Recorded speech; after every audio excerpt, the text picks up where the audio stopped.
ഓർമ്മകൾ കാലങ്ങൾ പിന്നിലേക്കൂടി.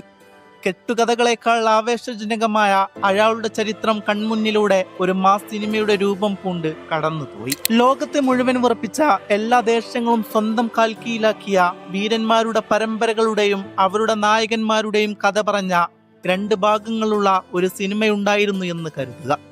ആ 2 സിനിമകളിലും 2 വ്യത്യസ്ത നായകന്മാർ തങ്ങളുടെ എതിരാളികളെ നിഷ്പ്രഭമാക്കിക്കൊണ്ട് സമഗ്രാധിപത്യത്തിന്റെ സ്വർണ്ണ കിരീടങ്ങൾ വെച്ച് ലോകം ഭരിച്ചെടുത്ത് സിനിമ അവസാനിപ്പിച്ചിരുന്നു.